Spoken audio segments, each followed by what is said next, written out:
Welcome, friends, it's the Movie Film Podcast. Podcast, enjoy the show. Zachy and Brian are talking about movies. Movie Film Podcast on the radio. Welcome to Movie Film. It's episode 349. I'm Zachy Assad. I'm here with Brian Hall. Hey, how's it going, Zachy? We are just one regular show away from 350. I can't believe it. Amazing. I know. I mean, we were just talking about our episodes, and did you say it was 10 years ago we had recorded our 100th episode? 10 years ago, last month. Wow. Yeah. Crazy. And then when you add our commentaries in, we're over 500 episodes. Yeah, 520 something. Wow. And I don't mind saying, I think that of those 520 some, 5 or 6 pretty good ones in there. Yeah, exactly. I feel like the bat hit the ball. Yeah, I mean, we can almost put together a greatest hits collection. I would say another 10 years, we might have half of a greatest hits album. Yeah, that's right. That's the reason we keep going. Yeah. But how are you doing? What's new in movie film land for you? Well, I haven't really watched a lot, to be honest. Well, at least movie wise. But I did want to note that I still have notes coming in about the movie The Drama. Ah, yes. Which has been kind of fascinating. I mean, I talked about The Drama, I think, back in April because I really enjoyed it.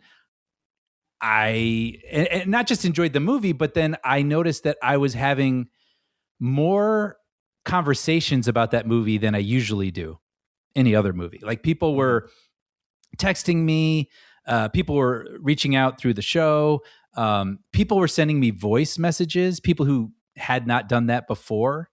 And I was like, wow, there's really something to this. Like people are really having it's giving people a lot to chew on and they just want to talk about it. And so anyway, that had happened and time had passed. And then recently, actually, Jeremy Lloyd reached out about it recently, which was like, oh, great. Yeah. And I was like, I want to hear all your thoughts. Let me know. And then after that, I had 2 more notes come in. Just yesterday, actually, 2 friends of mine who I actually don't think they listen to the show either. Like they just happened to watch it and they're like, oh man, I got to talk about this. I was like, wow, it's amazing. So I just wanted to shine a light on it again. It's currently streaming on HBO Max. If people are looking for an interesting character driven story that obviously provokes conversation. A reminder also, it has some uncomfortable subject matter at times. So if people are sensitive to those sorts of things, you might want to do a quick little Wikipedia check to see what it's about. But otherwise, it's got a really interesting premise. I think it's executed really well, and it gives you a lot to chew on. And I've loved this resurgence in messages about it and talking about it again. So what this really shows, Brian, is the continued value of the theatrical model. And I think this past year has really proven its vitality, right? Because when a movie drops on streaming, it might be vaguely zeitgeisty. Maybe, I mean, it's kind of a coin toss at this point. But what you have with the theatrical release as the center spoke for all of this is it allows multiple cycles of discourse. Yes, you're absolutely right. There was that first cycle, and now there's people discovering it on HBO Max. And I wonder also if this was something that came out on, I'm just going to say generically, a streaming service at some point, maybe they'd catch it if they didn't know what else to click on. Maybe they wouldn't, and it would disappear from their minds forever. But there probably is an extra little sheen to this. Well, it is an A24 movie, which I know also gives it a little sparkle for some people. But yeah, this is something they missed in theaters. And oh, hey, now it's available on HBO Max. Let's check that out. I wonder if that gives it, a little more oomph. And it adds to the pretty good year that both Zendaya and Robert Pattinson have been having. They really have. And there's no slowing down, right? I mean, they both have, we'll talk about it in a minute, but Pattinson's got a movie that I'm very excited about coming up. Well, and Dune, and then Zendaya with Dune. Like, what a year. I mean, this has got to be, I would be curious to see this against other movie stars from the past, like having this many major movies in one year. Yeah. Yeah. Pretty good roster of blockbusters and more indie stuff. Yeah, and it's not like it's just Pattinson has 4 major movies this year. Zendaya has, like, they're sharing these movies. Yeah, I know. Right? And I mean, just in July alone, it's August now, but you had Spider-Man Brand New Day, with Tom Holland and Zendaya, and then you've got John Bernthal. And then same month, Odyssey, John Bernthal, Zendaya, Tom Holland. Then you got Zendaya and Pattinson together, and drama, and then Dune, and it's all this crazy, I don't know, cross pollination or something. Like it's pretty interesting and unique. I don't know. I don't feel like that happens a lot. It does feel different. Yeah. Yeah. This much. Yeah. Yeah. But what else? Well, this is the last time I'll mention this. I've brought this up too much, but I finally finished watching Nirvana, the band, the show. And I just have to mention it one more time because I think I sent it to you. But their thing is, it's like a Looney Tunes cartoon where they always are trying to come up with a scheme to figure out how they can play at this small music venue. And one of the episodes opened with a really amazing riff on the opening of Indiana Jones and the Last Crusade. Like, right? Did I send this to you? Yeah. Okay. Yeah. Like right down to the music. And anyway, it was so spot on and so particular. I was just dying. I was like, how does this exist? Like this, how does something that just delights me so specifically like this exist? So I have to recommend it one more time. It's on Hulu. I will say this, for the movie, I highly recommend. You can go right into the movie. You don't need to watch the show. And I am almost certain most people who listen to this will love it. The show is really, really funny. I would say some of the episodes are a little more inspired than others. But if you enjoy the guys and you enjoy the conceit, I think you'll at least get a laugh or two out of each of them and just be delighted by their goofiness. So anyway, I had to mention it one more time. Nirvana, the band, the show. And definitely recommend Nirvana, the band, the show, the movie, streaming on Hulu right now. And lastly, speaking of streaming, I mentioned in the last episode that I started watching Cheers because you had highly recommended it, and our friend Sean like literally came to my place and sat me on a couch and hit play to make sure that I would start it. And we watched 5 episodes together. I've since watched 3 or 4 more. And I have to mention, A, that I'm still enjoying it, but B, I had so many people reach out to me after I started it. And you mentioned, okay, Brian, in season 7 or something, there's this wedding episode. And I was like, oh, wow, okay. And then season 10. Season 10. So then Sean comes over and he's like, I got to tell you, there's this wedding episode. And I was like, wow, that's what Zachy told me the same thing. And then I had a friend message me who had listened to the show. And she was like, okay, when you get to the wedding episode, we're going to have a get together. Like, we're going to gather people. Well, and I was like, wow, like, okay. And I didn't even know that she had heard me talk about this. And I've had other people message about me starting Cheers. So it's just, I love knowing that I have, I feel like I've joined Cheers. I feel like I've walked down those stairs, entered a warm, cozy place, and all these people I know and love are bringing me into something, special, and saying, instead of saying, hey, Norm, they're like, hey, Brian. Yeah. So it's, and everybody knows your name. Exactly. And so I'm not just enjoying the show, but I'm kind of enjoying entering this world that everybody seems to really already love. One thing I've found very gratifying is, lest one think, oh, this is an artifact that's exclusive to our particular age range or thereabouts. I've mentioned the show offhand to students, and they've literally come to me after, several weeks later, at the end of the semester, be like, yeah, I started watching it because you recommended it, and I'm almost done with the whole series. Wow. So it certainly does hold up. I think that obviously there are some sitcoms that are historically important or that are important in the moment, but I think there are certain ones that just last and last. I think Cheers is definitely in that mix. I think Seinfeld and Friends are in there too, but Cheers is integral in that way. Yeah, you just feel lightning in a bottle. Like the cast. I mean, those shows that you mentioned, of course, but it just, everybody is cast note perfect. Yeah. And I remember someone saying this to me when I was working on Bob's Burgers. They said, you're watching an amazing show where you don't lose interest when they focus on any of the particular characters. Right. Like you're for sure. like with Bob's, if it's a teen episode, great. If it's a Louise episode, great. If it's a Bob episode, great. And I think I've noticed that with other shows as well, right? And like with Cheers, like anytime they stop to focus on Norm, like recently it was an episode where he was having his coworkers come to the bar for a toga party, and like I was like, oh, Norm, great. Time with Norm, or time with Diane, or time, it's just, I guess it's no surprise that those things live on the way they do. Well, I want you to keep me posted as you continue through that series. I will definitely. And what about yourself? Well, yeah, it's been a slower week, which is kind of nice, So summer semester is winding down for me, so I'm just kind of now, probably in the next week or so, I'll do a little bit more catching up. But I got in 2 more viewings of Spider-Man Brand New Day since the last time I talked to you. Oh, nice. Actually, I saw it once more. So yeah. Okay, there curious how that went.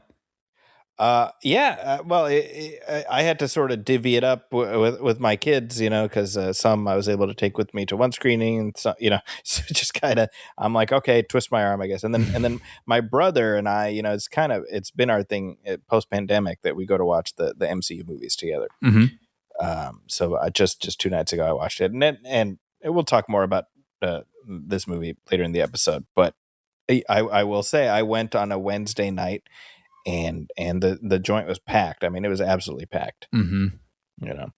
That's great. I also got in my second viewing, only my second, of the Odyssey. Oh, okay. Yeah. So this has been a challenge because it's been very hard to find seats. Yeah. And I basically rode off. My oldest, he hadn't seen it and he wanted to see it. And I kept trying to get like decent IMAX seats. I don't even mean 70 millimeter, bells and whistles, just like regular FOMAX, even that wasn't able to get. So finally I told him, I'm like, look, it's a good movie. It's good at whichever size screen you watch it on. And he's like, fine, but even then a regular size show, the theater was pretty full. And yeah, I mean, it absolutely holds up. It was fun to revisit it and kind of have an extra eye towards the various things going on. But I mean, it ends and my son turns to me, he's like, that was awesome. Yeah. Just having that experience. Yeah. Oh, good. I'm glad he felt that way. I'm glad you enjoyed it again. It is crazy to look at Matt Damon at this stage of his career. We're talking about Pattinson, Zendaya, and whatever, and you realize, like, well, Damon, Affleck, DiCaprio, they were that class at the turn of the century, Yeah, totally. I don't think about that. It just was, but you're right. I recently saw an interview with Matt Damon, and he was talking about how him and Affleck, they both auditioned for Dead Poet Society. Oh, interesting. Okay. And they were like, this is like tailor made for us, Oh my gosh, it's perfect. And then of course didn't end up making it into that movie, and everyone who was ended up doing okay, right? And just the frustration. They talked about that summer that when the movie came out, they were working at the movie theater. Oh, wow. Yeah. And they're having to they're watching people leave the theater just with tears in their eyes. Why? Because they just watched Dead Poets Society. Yeah. And you think like that movie was 88 when it came out. Okay. Right? Yeah. And I'm like, if you could have told them then that in exactly 10 years, you'll be accepting Oscars for writing a movie starring the star of Dead Poets Society. Yes, right. Right. I didn't even make that connection. Yeah. Right? Like amazing, That is amazing. I love stories like that where you know the ending. Yeah. And then you hear about the struggle at the beginning and they just persist. Yeah. Don't give up. And yeah, that's great. And And so you have somebody like Matt Damon, who has been, I mean, consistently a respected movie star for almost 30 years at this point. And this many years into his career, he has his biggest hit ever. Yeah, right. Right. The Odyssey has now passed $1 billion. Mm-hmm. I think it either has or it shortly will pass The Dark Knight Rises to be Christopher Nolan's best hit ever. I mean, it's, these are the stories we love, Mm-hmm. But while we're talking about the Odyssey, I did want to mention I also checked out a movie from a couple of years ago, which a couple of people had recommended it to me, called The Return. Mm. Have you heard of this one? No. So this is like I said, it's from 2024, and it is about the last hour of what we see in the Odyssey. The Return. Yeah, got it. So this is that last hour blown up to 2 hours. Okay. Where does it begin? Like him getting back to the shores? It starts with Odysseus washing up on the shores of Ithaca. Okay. I'm looking at it now. Yeah. So it's directed by Uberto Pasolini, and it stars Ralph Fiennes as Odysseus and Juliette Binoche as Penelope. Okay, yeah. And really, those are probably the biggest names that are in it. What'd you think? So, what's it is. I had two feelings. I think it's very methodical, and so it feels very, certainly the first chunk feels very kind of like, let's get to it. When are we going to get to the fireworks factory? Sure. Yeah. But part of that is because having just seen the Odyssey, we know the ending, right? Like it's very fresh, right? And so you're kind of like waiting to get to that, and having seen the quote unquote short version, right? It's like, you're like, okay, let's get to it. But the way it's staged, I mean, it's amazing performances. I mean, obviously Matt Damon is great. Odysseus, you're not going to go wrong with Ralph Fiennes as Odysseus, right? Sure. Yeah. Right. And the way the final sequence plays out is a fun adjunct to the one in the Odyssey. Like I'm not even going to get into better or worse. It's just cool seeing the same thing interpreted in a different way. Mm-hmm. So I would recommend it. I think it is absolutely worth watching, especially if you've just seen the Odyssey, but know that it's paced very differently than the Odyssey. And there's plenty of folks who are like, about the Odyssey, like, come on, get to it, right? Sure, right. But at least the Odyssey sprinkles in some people turning into pigs and a cyclops and whatnot, right? We don't get any of that in this. Excuse me. What I was wondering was, does it feel like a third act? I mean, do they give flashbacks? Do they have context? Do they, how do you root for what you want him to do by the end of this movie? They give you enough to understand it. Like, yeah, I mean, it sort of, it assumes a level of familiarity to give you like the basics. Mm-hmm. But I mean, this movie costs like $3 million, right? So it's like, sure. So a lot of it rests on the performances, Mm-hmm. And you know what? If you're going to point a camera at Ralph Fiennes and hear him describe the storming of Troy, I'd pay money to see that. You know what I mean? Mm-hmm. Totally. So I hadn't heard of this at all. I had no idea this movie existed. And then, like I said, somebody mentioned it to me, and I checked it out. I'm glad I did.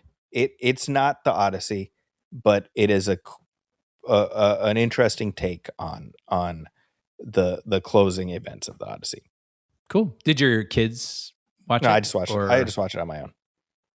I was curious, like if they had seen the Nolan one and then this, and if they had any feelings. Yeah. I took the Michael Jordan approach where I was like, F them kids. Right. Look it up, kids. Or don't. We don't care.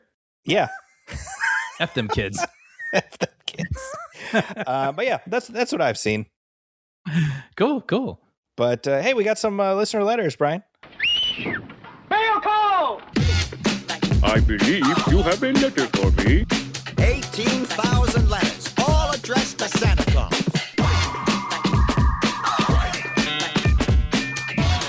You got mail. So here's a note we got from Luke Smale. This was on our YouTube page. This was in response to our Supergirl 1984 commentary track. Remember that one, Brian? I do. Actually, I was thinking about it last night. What, longingly? No, but I think I might have mentioned on the show. I was talking to people recently about The Legend of Billie Jean. Ah, okay. And they were saying how much they like that movie. And I was like, I know that now because, I was doing a deep dive on Helen Slater and Supergirl and all that. Look at that. So Luke says, thanks for surviving this one. I grew up in the 80s like you guys, and when it comes to this movie, I need to misquote Luke Skywalker in Return of the Jedi. I have no memory of Supergirl 1984. I never knew her. That's funny. With the new movie out, I decided to finally check it out, and honestly, I never thought I'd say these words. Nuclear Man was missed. Nuclear Man. Yeah. Nuclear Man and those giant nails. Remember those, Brian? Oh, those always... they made me uncomfortable.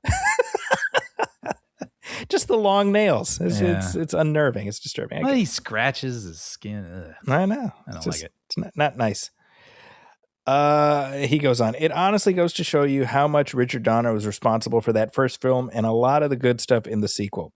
I did see Santa Claus the movie, and whilst it wasn't great, it was 2001: A Space Odyssey compared to this movie.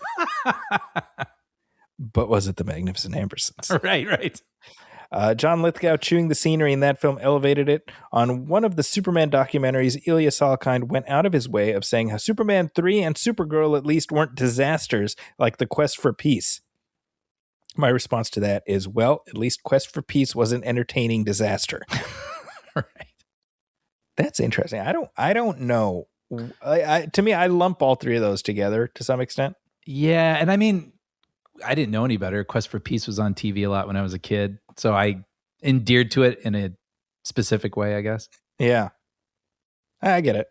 Luke then asks, Zachy, did you ever see the Salkinds TV show of Superboy in the 1990s? My main memory of that is Gilbert Gottfried doing a lot of screaming as a villain in that show. He was a villain. I think the character was Knick-Knack. Oh, funny. I could be misremembering. That feels like a word I can hear him saying. Knick-Knack! Yeah. Hey, Superboy! Yeah.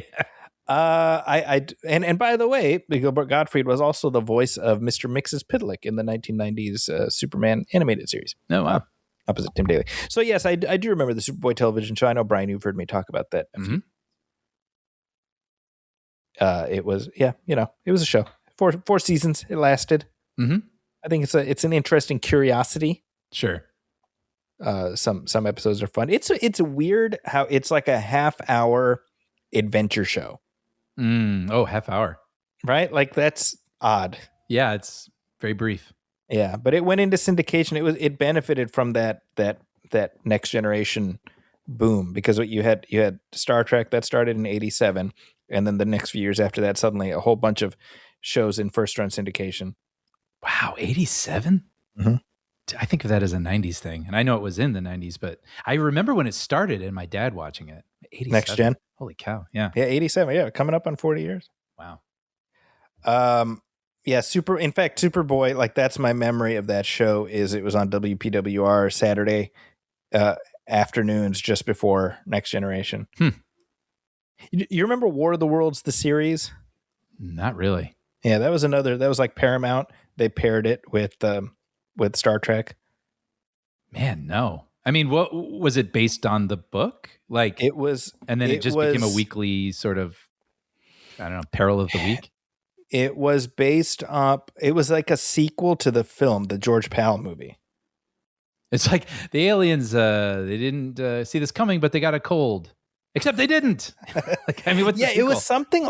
Forgive me, I don't remember because I haven't revisited since the 90s. But it was the opening credits would alluded to the film, the 1950s film, Mm-hmm.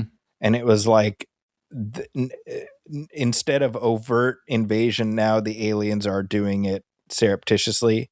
Oh, see, what I wanted is that one of the aliens was in a drugstore, and as it was falling over ill, it knocked over some Sudafed, and it was like better glug, premise. glug, glug, glug, glug, glug, and then it got like super healthy, and the adventure continues. That's a better premise. Yeah, because this was more like a Body Snatchers type thing. Okay. Yeah, I think it lasted 2 seasons. All right.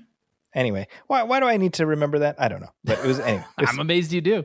The late 80s and early 90s was like this just bumper crop of all kinds of syndicated shows. Oh yeah. For first run syndication. There was another show. This is a total tangent. It was called Street Justice. You ever heard of this? I do remember that title. It starred Carl Weathers. Okay. And look it up. Go to YouTube, Street Justice intro. It is the most 1991 syndicated TV intro you could possibly imagine. Like, it's kind of amazing, you know? Street Justice. I mean, and then the title is just generic nothing. Right? It doesn't tell you anything, you know? basically a close-up of a gavel, like slams down, and then it looks like it's stamped on the screen. Street Justice. And then the screen shatters. Yep. Yeah. And then everybody's doing that 80s turn to the camera and smile. But that's the season 2 intro that you're looking at. Oh, okay. Look at see, I know this. Right. Because the season 1 intro is like, you see Carl Weathers and his buddy, they're like standing under a street light, and then like the light goes up. I mean, it's just very like, it's charming. I find it charming. Okay. You know, I'm not dogging on it. Yeah, I don't sure. I don't have hate in my heart, Brian. I'm not that way. Anywho, thank you for that, Luke. Thank you for allowing us to descend into the recesses of early 90s syndication. Yeah. Here's one we got from Melissa Nicholson. She emailed us at moviefilmpodcast@gmail.com. And she says, hi, Zach and Brian. The live action from animated movie trend needs to slam on the brakes already. I'm in agreement that the Moana live action looks lifeless. I'd seen the trailer recently when I'd gone to see the Minions and Monsters film, and it just made me incredibly sad. The animated film is so colorful, fun, and just has such a peaceful and adventurous energy. The live action lacks all of those things. It's become a dark, dreary film. It just crushes that animated movie energy completely. That right there is what made me feel sad. If you wanted to make a live action film, don't take from what's already been done and has been hugely successful. The fact that it's only been 10 years from the last, that's too soon. I'm not sure what demographic they're going for in that film. It doesn't look like a kid's movie to me. You two were also mentioning about having the choice of showing children the original film or the remake. Honestly, if I was a parent, I would be showing my child the original because they're always the best versions, and there's a certain charm and magic that comes from the older films. That being said, as I step down from my soapbox, I greatly enjoyed the latest episode. Great conversation as always. Lovely tribute to Sam Neill at the end. He'll be very much missed. Oh, thanks, Melissa. Definitely agree with that. Yeah, you know, the Moana thing has been interesting because I feel like Disney might be having sort of a come to Jesus moment now.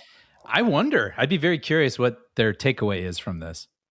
Moana underperforming. Look, the fact that Moana underperformed and The Mandalorian and Grogu underperformed, I think both of them are indicative of the same trend.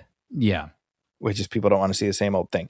And meanwhile, the fact I said this, right? The fact that Toy Story 5 is about to, if it hasn't already, it's at or above $1 billion. That's very telling. Mm-hmm. You know, people don't want to see the same old thing. That doesn't mean they don't want to see the same old characters. They want to see something new. And Moana was literally the same old thing. Mandalorian was not new enough. Yep. You know, well put. Yep. I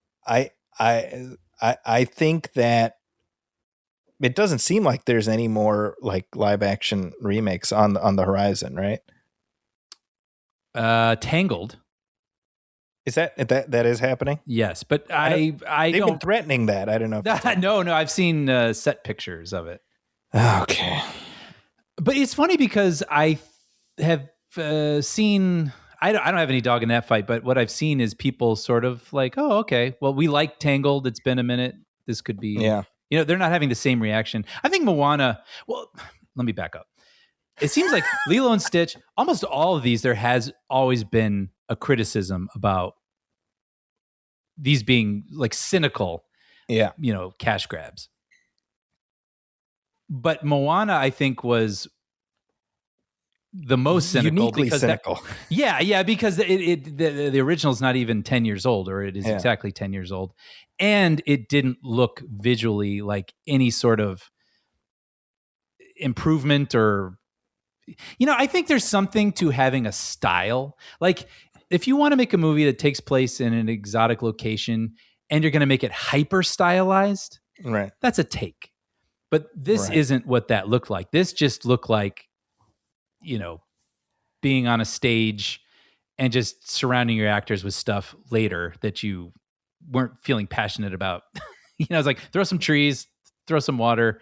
They don't look like they're lit to be outside, but whatever. Everyone's going to go anyway. There's just a lot of things working against this movie, I think, in particular. Yeah. So I will be curious how Tangled does.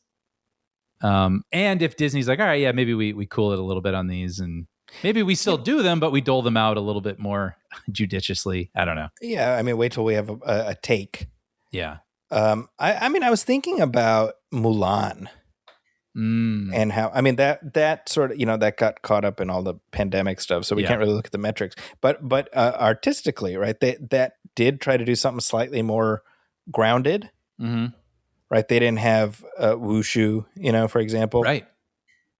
Although they did have like the like the lady transforming into the bird or something. Right. So I don't know, it wasn't like realistic per se, but I wonder if Moana doing something closer to that, where you're shooting on location and it's, and we have the same songs. Sure. Have You're Welcome and We Know the Way and all that stuff, but like do it real as opposed to just a different kind of animation. Maybe that would have played better. I don't know. Well, and a lot of people are bringing up that movie cost $250 million. Yeah. And the Odyssey cost $250 million.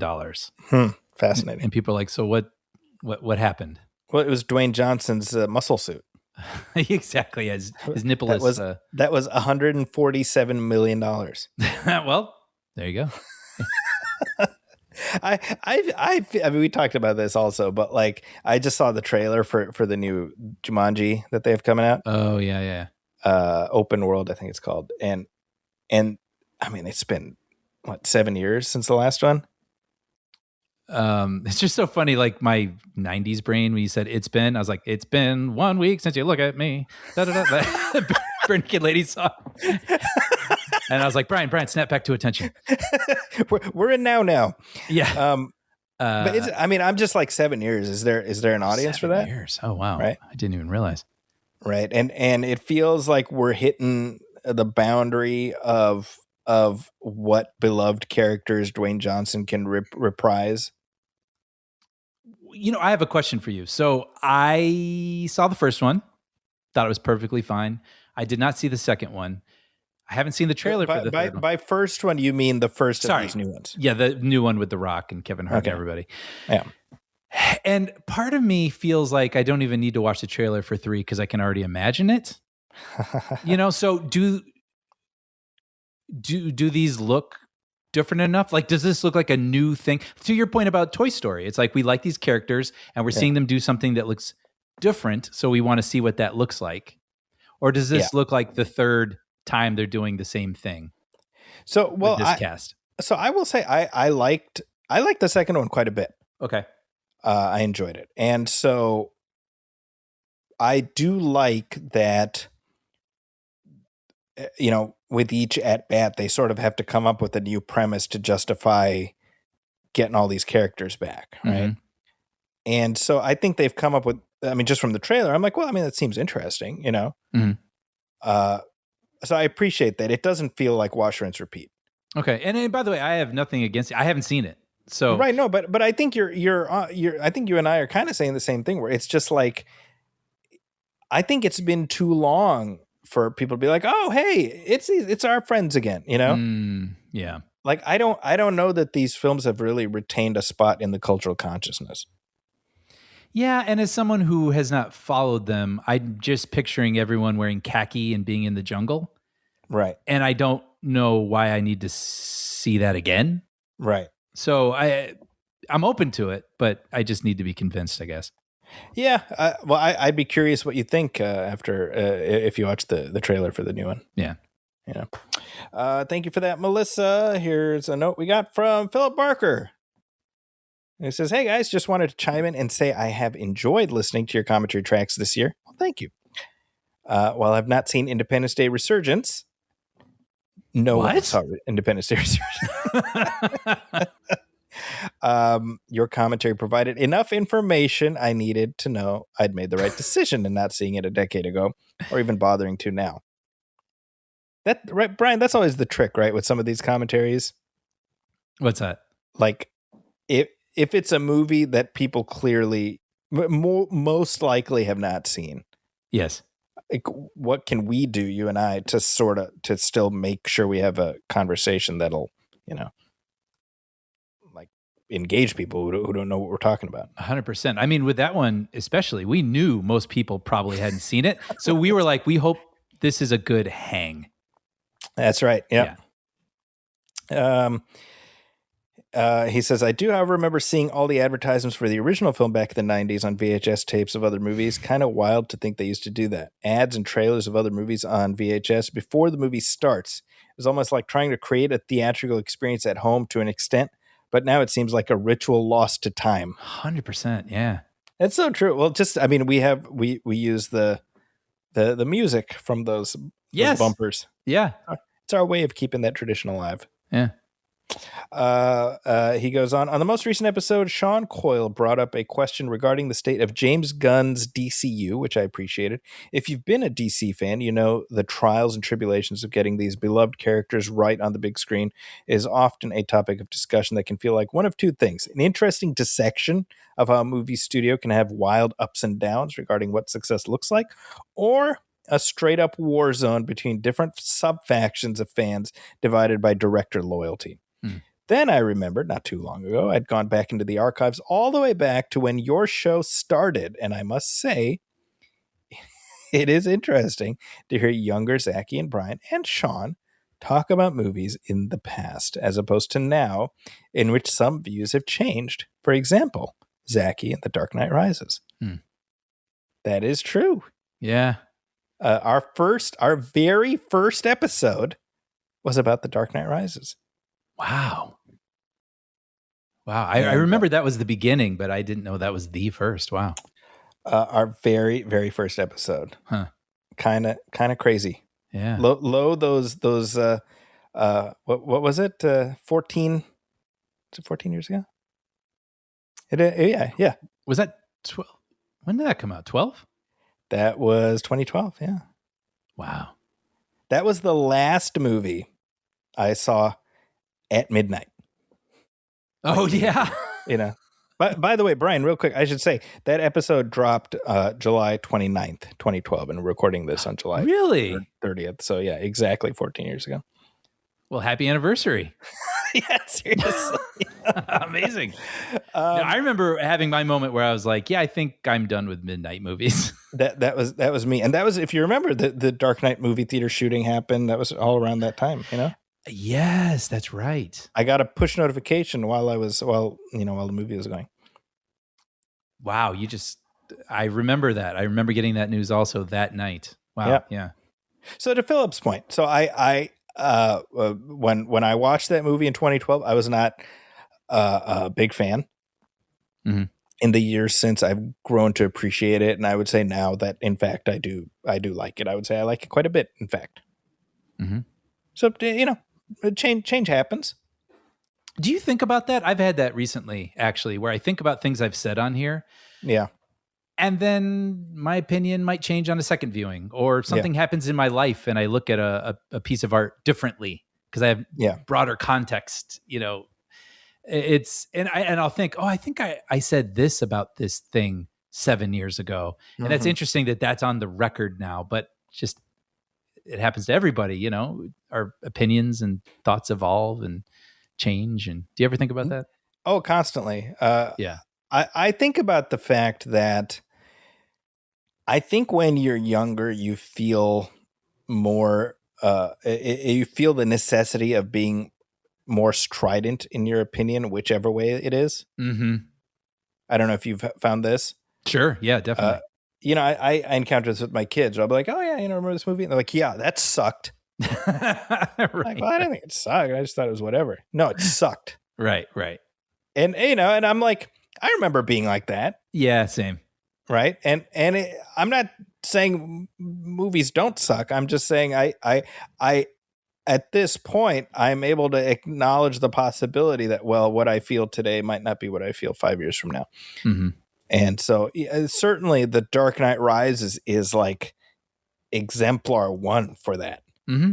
Because I just went on a whole different journey with that movie, and it still has flaws, and I can acknowledge those flaws. I think you and we had a great conversation when we did our commentary track about it. Yeah, I remember that. That was a good conversation. I think it was a good track, but I rewatched that trilogy just recently, and I'm like, this is something I'd credit directly to you. Because when it came to the Dark Knight trilogy, I could not get past, why are they doing this with Batman? And why are they ending Batman like this? And you, either at that moment or eventually, you were like, look, that's that Batman. Right. And then there's going to be a different one, and that's going to be that Batman. And, you can judge them for what they are, but each of them is its own thing. And that was sort of like a light bulb over the head moment, But I'm glad I went on that journey. Yeah. Well, and that's how you received it. That was your honest, immediate feelings about it. And it's kind of cool that we're still doing this, because then we can chart, our experience over the years. So that leads to Philip's question. He says, given the current state of the DCU and how Supergirl has spectacularly flopped as the DCU's second outing, would you two ever consider revisiting Batman vs. Superman: Dawn of Justice? This year does mark the 10-year anniversary of that film's release, and it was met with nothing but divisive reactions across the board. And as I mentioned earlier, listening to you talk about it from the past perspective of the show was interesting, to say the least. I wonder if your views or opinions have changed much, if at all, on the film, especially in the wake of the release of the Snyder Cut of Justice League only 5 years ago. Jesus, was that 5 years ago already? Wow. It was 5 years. Wow. I think to watch that again. I've been wanting to, but it's it's a commitment. It's a time commitment. Painted a much grander picture of what Zack Snyder was trying to achieve during his time working on these characters. I'm sure others, and I would be very curious to see if your perspectives have altered in a decade since. And I'm also sure some people would like to forget the film even exists.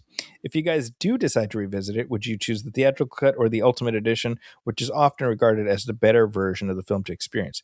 Either way, I love listening to your show every week and really appreciated the latest episode regarding Nolan's The Odyssey, as well as the warm discussion regarding the passing of Sam Neill, who will be truly missed.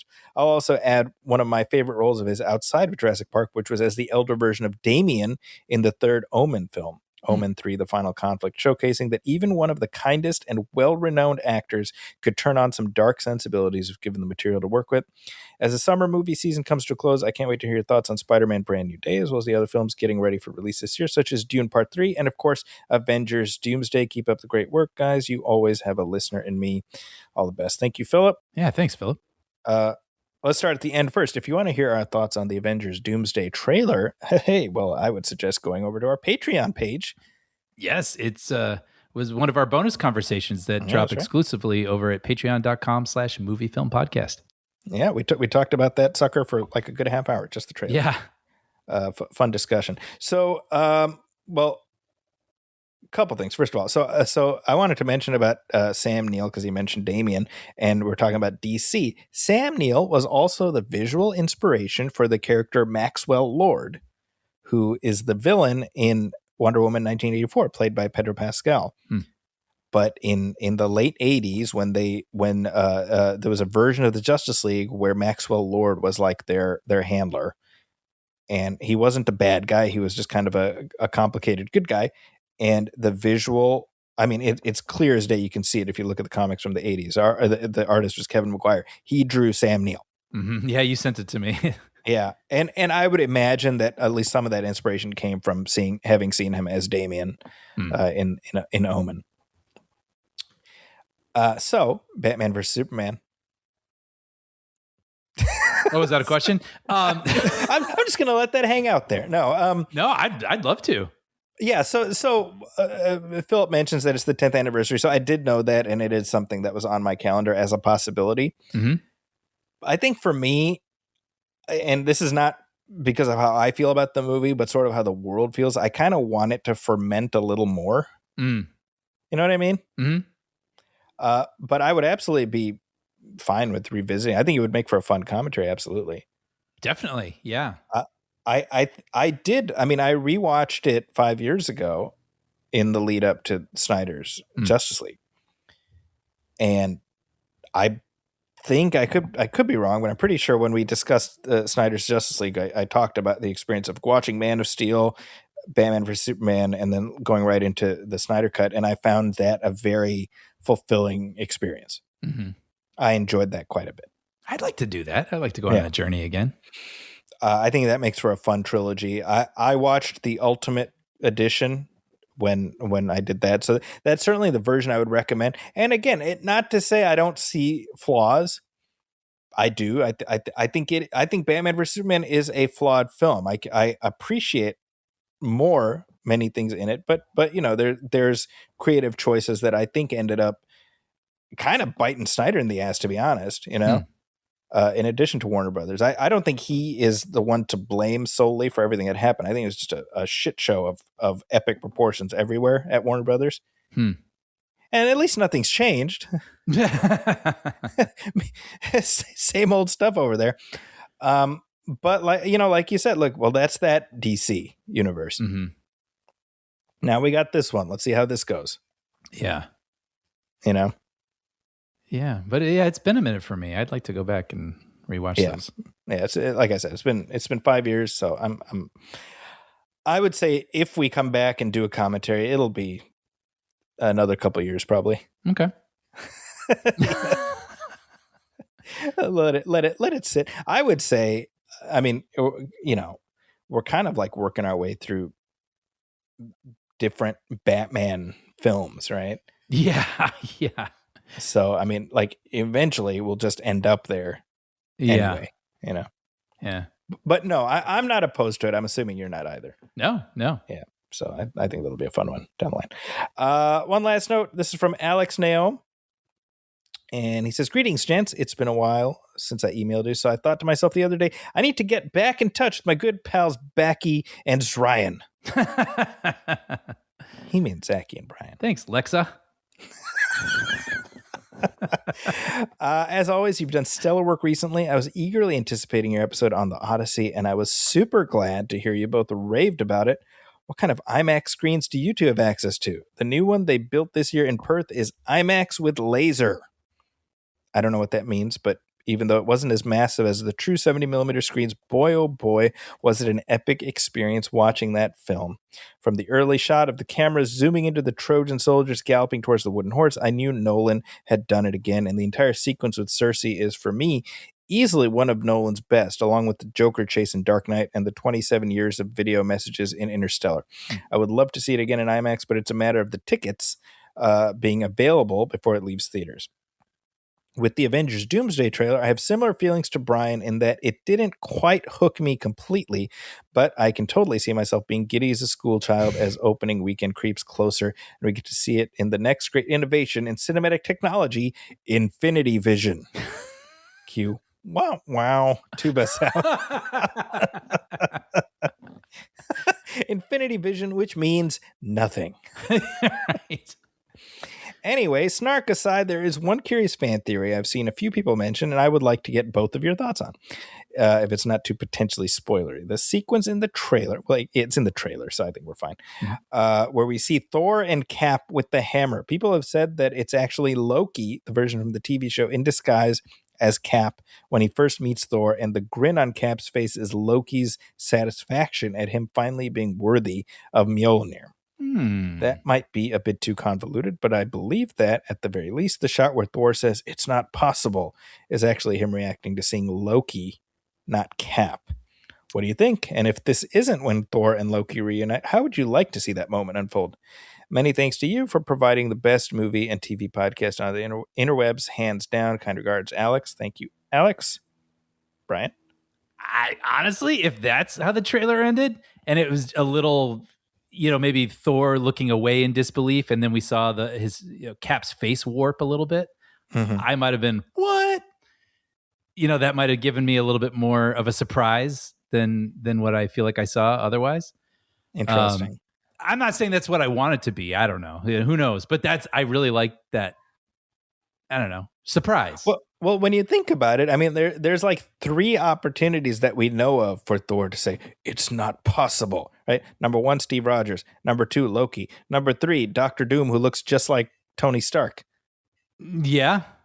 Right. So that shot could literally be from any one of those, And you know what? Probably, I bet in their avids, they have all 3 of those versions. Because from what I hear, they're trying really hard to still find the movie. That is fascinating. Yeah. Well, I trust that they will find the movie. Oh, I'm certain of it. Yeah. What Alex said, that's the first time I've heard that theory. I've heard a lot of like, oh, this is actually evil Cap who's part of Hydra. And I'm like, no, it's not. That's silly. And if it does turn out to be the case, I'm going to sound like an asshole. So here it is. But I don't believe that that's the case. I think that's just too many Jenga blocks that you're piling up, I feel like there are enough other surprises that are likely waiting in the movie that they felt confident putting this out there already. See, and that's what's kind of cool because, like Alex was saying, and I wasn't feeling a lot from the trailer because I felt like I wasn't seeing anything I haven't seen before. But I know when I watch these movies, I always enjoy them. So they're in this funny position where I don't need to like the trailer. They already have my money. And I think that goes for a lot of people. And in a way, that's kind of great because then I'm going to go in not knowing any of these surprises. And these guys the Russo brothers have a great track record. You know what I mean? Yeah. So in a way, I almost prefer it. I would prefer to save that experience for when I see the movie. Right. Yeah, I think that this trailer did the job of making people aware that there's like the broader audience, not the online crowd, that there's a new Avengers coming. And I think we mentioned this in our bonus conversation, but I kind of love that it almost feels like a legacy sequel to Endgame. Mm-hmm. Yeah, right. And so I have a feeling that as that movie's release gets closer, I think people are going to get more excited. I think people are going to dip back in and start looking at the stuff they may have missed or forgotten about. Mm-hmm. And again, this all hinges on the movie being good. So like we're sort of at this moment taking it as a given that it will be good, which maybe we shouldn't, but for the sake of this discussion at this moment, let's assume it is. Yeah, that's the hope. That's the expectation. That's the hope.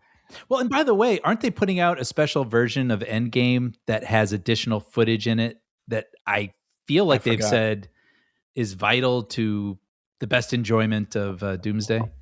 Yeah, but I feel like it's just going to be like they're just going to Walter Payton Dr. Doom into various scenes, like reacting to things happening. That's a great deep cut reference. Do you want to explain that?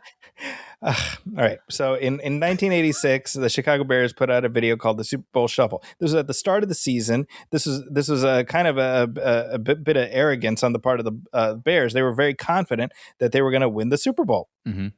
And the whole team was there. I forget all the various members, but Walter Payton, Sweetness, was not available when they shot it. So they shot him against a green screen and they composited him in to this video. Yeah, in 1986.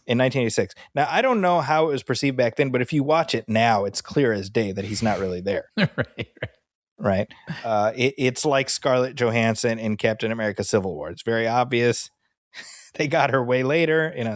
I just wanted to get this on the record, so here it is, and now you can use that as shorthand moving forward. Thank you. Yeah. So I feel like it'll just be a lot of that. It'll be the new Doomsday version of Avengers Endgame, and it's just Dr. Doom just like silently reacting to various scenes as they happen. Yeah, like something. Yeah, there's like a conversation, group convo, and then the camera zooms to like the corner of a building, and he's like, Yeah, yeah, peering around. Tony Stark snaps, and then we cut to Doctor Doom, and he looks like Eddie Murphy as Mr. Robinson, like when the doorbell rings, that's the version in my head anyway. That's so specific too. I wish people could see it. It's like a real kind of face. Yeah, you got it. Yeah, it's good. Thank you for that, Alex, though. Oh, and here's Brian, here's 2 notes we got from Rogier Caprino. Mm-hmm. So they are in reference to, movies that are in the conversation right now. Number 1, hi guys, I finished the Odyssey review today. I have little to add, but I agree 100% with the praise and thoughts. I've always liked Nolan, but the Odyssey made me a fan. I can't wait to see what he does in 3 years. P.S. Robert Pattinson and Tom Holland should make more movies together and add David Cornsweet to the mix.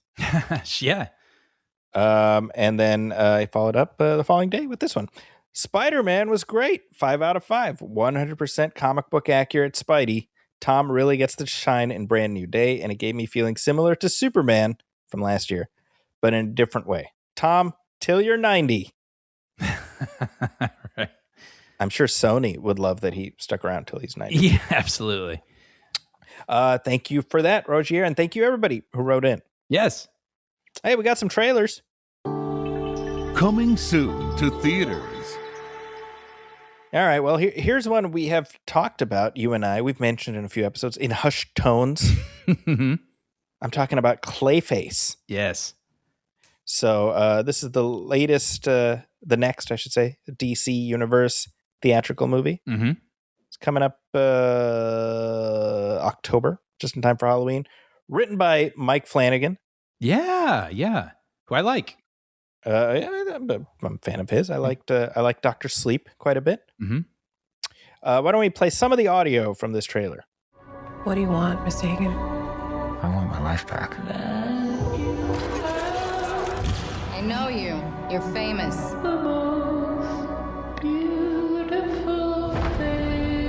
It's a tragedy what they did to him. Boo. I'd like to volunteer for human trials.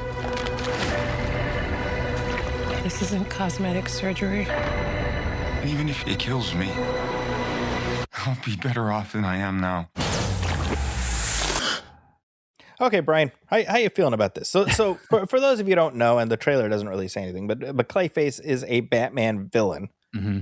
So we're doing the thing, obviously. We did Joker in 2019, and we got $1 billion. Mm-hmm. Mm-hmm. What other Batman villains can we make a movie out of? And so they've landed on this. However, unlike Joker, this is part of the universe. Right. Your thoughts? I'm actually very curious about your thoughts. Well, I know Clayface kind of from the cartoon.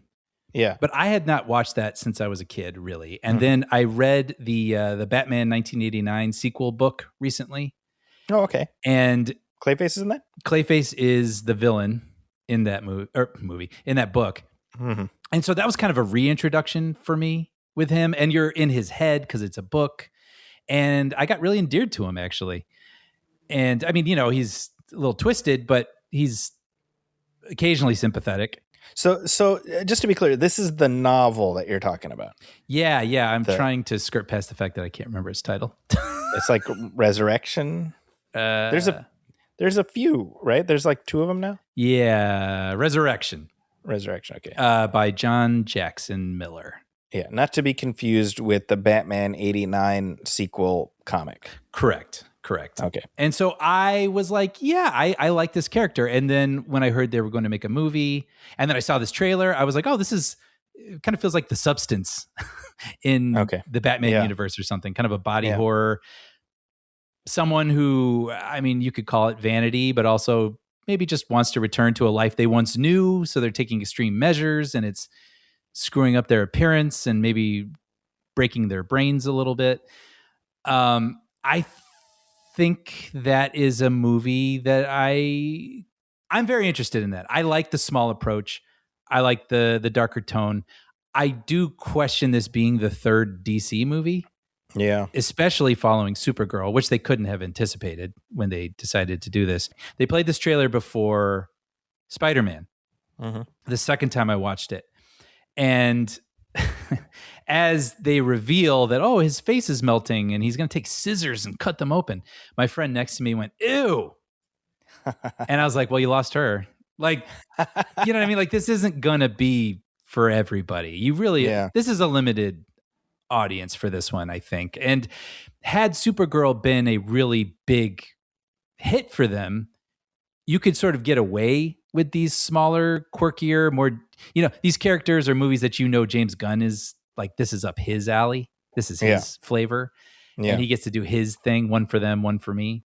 But I don't know. I'm not sure how this is going to play, and I don't know how well this is or what this is going to do for the DC narrative right now. Yeah. But it's like Darkman, kind of, right? I'm into watching a movie kind of like Darkman, but sure, that might not be the best they're hoping for out of this. I don't know. You? Well, I should mention real quick, Tom Rhys-Harris, who plays Clayface, a.k.a. Matt Hagen, the actor. I just saw him in The Return like 2 nights ago. Oh, so, funny. Just random. I've said before, I think this was in our bonus episode, I don't understand why they're going so early with this. Yeah. This feels like after you're able to do a victory lap and be like, hey, check this out. We're going to make this smaller Batman villain you may not even have heard of and make a great little horror movie out of it. But maybe not third movie out of the gate. Right. And I'm not saying this will end up in this way, but I get like Sony Marvel villain movie vibes a little bit. Yeah, sure. Right. It feels a little Craven to me. Oh, wow. Okay. Right. Like pre-watching Craven or post-watching Craven? Good point. Pre, in that I could not have anticipated Craven would be as awful as it was. Mm-hmm. But you watch the trailer and at least from the trailer, I was like, all right, I'm willing to go with this, I guess, but why isn't Spider-Man in this? Totally. And what I said after watching Craven was, I think everything in Craven would have been a great B story in a Spider-Man movie. Right. And from watching this trailer, I'm like, well, it feels like a pretty good B story in a Batman movie, Actually, I kind of wish this was the Batman movie. Right? Like this guy, yeah. That's interesting to me, So I think by and large, Joker really like peed in the pool in that it got them thinking, oh, we can just do this with all of these characters. Right. And I think for every Joker / Venom, there's about 50 Cravens. Mm-hmm. And I think Clayface is an interesting Batman villain, and that's about the extent of it. Right. I think it's smart they didn't spend more than $40 million, but I don't think they're going to be making a huge profit unless the movie is extraordinary. That's what I'm thinking. Like I would like to hope that this is a cool, darker character piece in a superhero universe. That is intriguing to me. So I'm hoping it's good, but I still find it a curious decision. Yeah, just odd, Yeah, and I was thinking during the trailer, because it is like Joker, right? Where you're focused on the quote unquote villain as the main character. So you're going to get somewhat, his point of view at the very least, and, probably hoping things will turn around in his life. And I was picturing this guy and everything he's going through. And he's like, I lost my job. I lost my life. I lost my face. And then I was just picturing Batman dropping down in front of him and being like, boo, and then punching him in the face. And it's like, yeah, it's kind of strange when you make the villains the protagonists. Yeah. And see, this is, you talked about Batman, the animated series. I think that show just mastered it, right? How to give the villains just enough of a sympathetic backstory where you feel a certain amount of pathos, but you're still invested in Batman stopping them. Mm-hmm. Yeah. And whether we're talking about Clayface or Mr. Freeze or Two-Face, the Mad Hatter, you just go on and on, Riddler, that show was able to do that so consistently well that not just, I mean, this is not a problem that's new to this Clayface movie. I mean, it's a problem that Batman films have themselves struggled with. Because once you've done as good of a Mr. Freeze as the animated series, well, nothing the movies could do would measure up, right? And that's why the Schwarzenegger one was whatever it was, right? Right. So yeah, I find it odd more than anything. It's an odd choice, and I'm happy to be proven wrong. Just to be clear, I would love nothing more for the movie to be a pleasant surprise, but the trailer grossed me out. And if not for the Batman connection, I wouldn't be watching it at all. Yeah.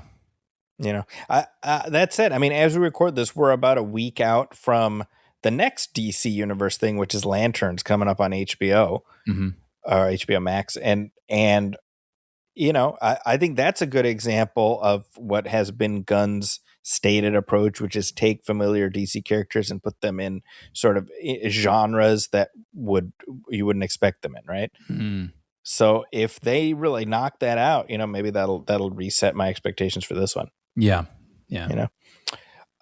Anyway, that is coming up in October, but just a month before that, just in time for my birthday, as a matter of fact, Brian, we've got the new A24 release, Primetime, starring Robert Pattinson as Chris Hansen. Man, what a weird sentence. I know. It is funny where these news stories or news personalities from our youth are now the subjects of movies. Yeah. You know, it's kind of strange. Well, let's play some of the audio from this. Okay. Come on in.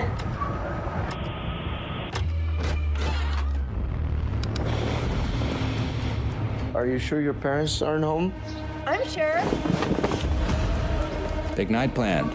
Who are you? You should have a seat right there. I'm Chris Hansen with Dateline NBC, and we're doing a story on adults who try to meet teens online. You see how this looks, right? I don't really like your show, but America loves it. So I need to move you to Catch a Predator, 9 p.m. prime time. Gonna be bigger than Lost. Alrighty. So I should mention, so this movie is based on, I'm assuming it's like a heavily dramatized version of the behind the scenes of the To Catch a Predator investigations that Dateline did. And I mentioned this on the program a few months ago, but you know, they just recently came out with a documentary about that whole thing. Yeah, I watched it on your recommendation. Right. So it's certainly it's all of that is very fresh in my mind. Oh yeah. So it's cool now to see this film, and I'm looking forward to comparing and contrasting. What did you think of that documentary, by the way? I was just Googling it. It's called Predator, right? Predators. Okay. Yeah. I liked it quite a bit. I mean, because we might have talked about this, but I mean, this show was a phenomenon when it happened. And it's so interesting. So many new genres were basically born in that moment as reality TV was exploding. I mean, you know, just playing with the form. You had like Survivor and the Real World and things, but then people were like, what if we tweaked it? Like, what if we made a show that looked like The Bachelor, but the guy really wasn't a millionaire? Wouldn't that be funny? And they were just playing with it. And then this felt like sort of a strange twist on reality, but also it had this like veneer of integrity where it was like, well, what if we make this hidden camera scenario where we lure these child predators into a house and we confront them and say, what were you thinking? And they're literally going to be on camera. And there's Chris Hansen, the Dateline host, will come out and interrogate this person. And then they'll be arrested in front of our eyes. And so we're getting to witness this weird sort of thing we know exists, but have never actually seen. And there's also like a strange bit of like, I don't know, like satisfaction in seeing these people taken down. And so I watch this show all the time. I mean, it was a humongous hit when it came out. So the Predators documentary was interesting because they were like, yes, we don't want these people out there interacting with children or anything, but let's like dig into it. Like, let's take a closer look at some of these people who maybe were walking up to a mistake, but with the right guidance would have walked it back. Right. Right. And so it's difficult because every case is different. Right. But it was just sort of like, let's just think about this a little. Let's talk about it a little bit. Yeah. And I found that very interesting. Yeah, there is one moment in the documentary where they talk to the many of the people who served as decoys. Yes. And so they were of age, but they were able to, you know, give off vibes of being somebody underage, and so, you know, they were put in that role. And there was one decoy. She talked about being situated on a beach, and one of the targets was gonna, you know, meet her on the beach, and she talked to him for a little bit, and she kind of what you were saying. She got the sense that this guy is just like lonely and not fully aware of like what is about to happen. Right. And of course it's delicate because it's like these people did show up. Right. I mean, it's tricky, right? It's complicated, no doubt. And but she talks about in hindsight where she just wanted to be like, look, just go. Yeah, you know, because she was like, he was about my age. Yeah, exactly. He was lost. He needed help. Yeah, and so, you know, that documentary, I found it fascinating. It wasn't perfect. I think there were some blind spots there, but I as a look into a phenomenon that I remember quite well, you know, from 20 years ago thereabouts, I found it interesting. And then this trailer drops. I saw the teaser like a month or so ago, and I had no idea this movie was coming, and I'm like, man, fascinating! Like just the pipeline, you know? Yeah. And Lance Oppenheim, who's the director, he was born in 96. That means he was like 10 when To Catch a Predator first aired, you know? Wow. He's a documentarian. This is his feature debut. But you got Pattinson, him again, doing just like this killer Chris Hansen impression. I remember the teaser. I was like, oh yeah, okay, I can kind of see it. And then in this trailer in particular, I was like, whoa, he looks like him. He's got the voice. Yeah, that's the documentary. I mean, they interview Chris Hansen. Yes, and that is a fascinating segment because. You know, I mean, it doesn't glaze him. Mm-hmm. No, not at all. Nor does it condemn him. I mean, it's kind of it's sort of him reckoning with. It's the documentary pointing the complicated legacy of Predator at him and asking him to reckon with it. Yeah, and I think a word we haven't said yet that's a big part of this is exploitation. Yes, exactly. Is this exploitation for entertainment? Yeah, and. You know, I guess this would be spoilers to talk about, but there is an event that happens. Something goes south in one of these things. And from the trailer, I think it's pretty clear that's going to be the arc of this. Right. I recognize it because of the documentary. Because of the doc. Yeah, I'm so interested in seeing this. I have no idea how the movie's going to turn out. I'm curious how much they dial up the sort of, you know, manufactured drama. Well, it definitely looks more stylized than I was imagining. Right. Which I'm fine with. But yeah, it looks like it's going for a vibe for sure. A vibe. There you go. But yeah, so this is one of 4 Pattinson joints just in this year. Yeah. And it sounds like we're both looking forward to it. Yeah, I'm open to it. Like I said, it drops on my birthday. So quite the present for me. Well, we could go see this and go get a cupcake afterwards. There you go. Go stop by Nothing But Cakes. And I'm ready. Yeah. Hey, we got some headlines. Extra, extra.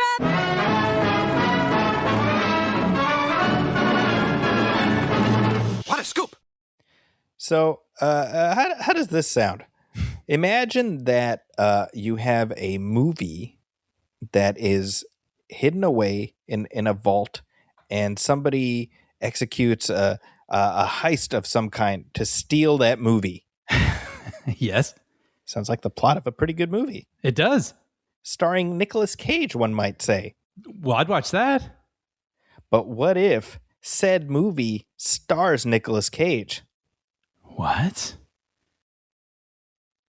Yeah, that's the real life scenario we're dealing with. Is and of course Netflix is at the center of this. So this is from page 6, which says that a film that was stored on a hard drive in Netflix, it's called Fortitude, has been lifted because the hard drive has gone missing.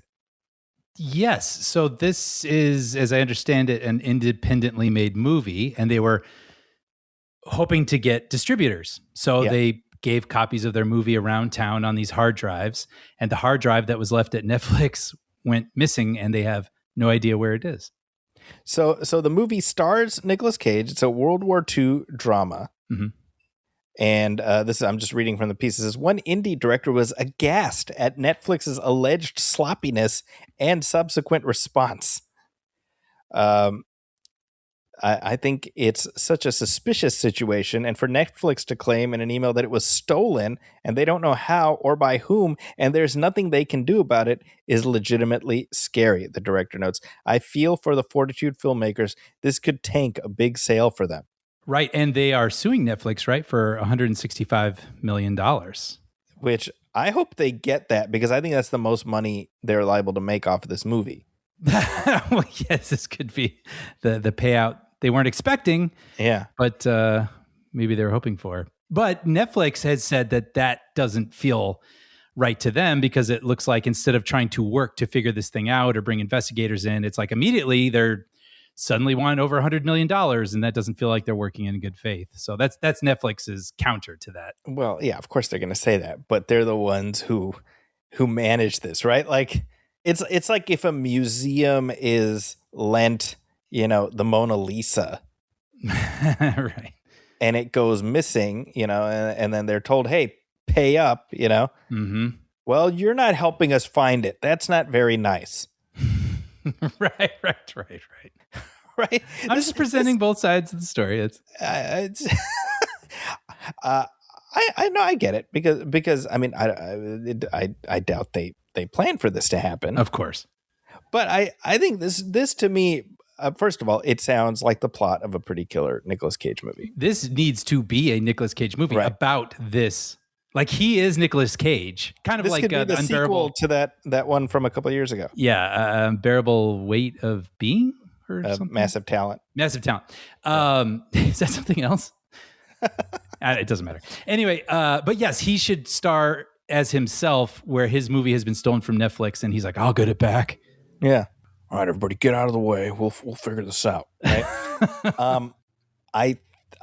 I feel like, to me, this just points to the problem when increasingly the industry has shifted towards this streaming centric model. Sure. Now, obviously, you have a movie on a hard drive that could have happened anywhere, but it didn't have to be Netflix. But I think Netflix is financially in a position where they can lawyer up in a way where I'd be very curious if the filmmakers see anything back from this. And how does something like that happen?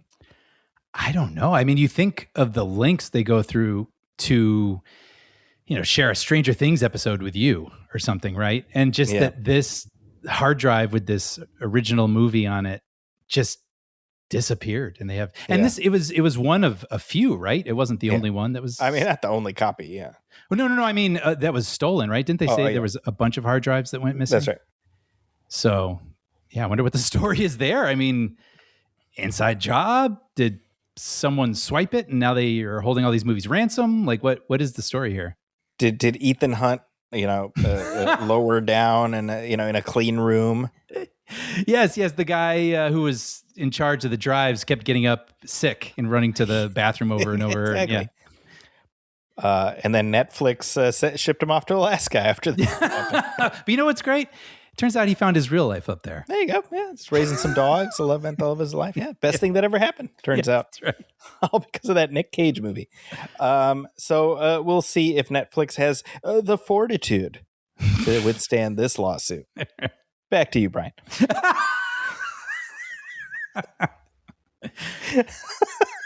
I like that as our new transition. Other news. Now, this broke just this morning. Now, the last Jurassic World film, Jurassic World Rebirth from last year, I think.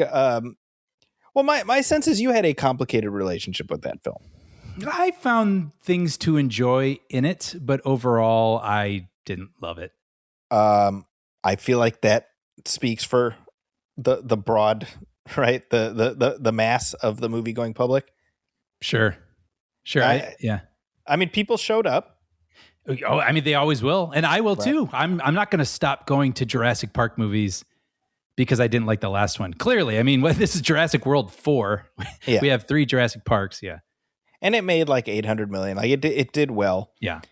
And it did well enough for Universal to lock in the actors to have them come back. You know, I think it's this new trio with your ScarJo and your Jonathan Bailey and your Mahershala Ali, which by the way is great. I like those 3 people. I wish they had made more compelling characters for them. I guess I definitely agree with that.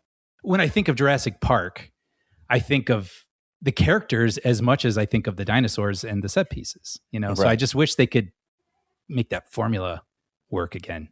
Yeah. Well, so Jurassic Park is sort of like rarefied air. Of course. I think we've long established on this show that, well, I mean, it's just nothing ever touches that. Yeah.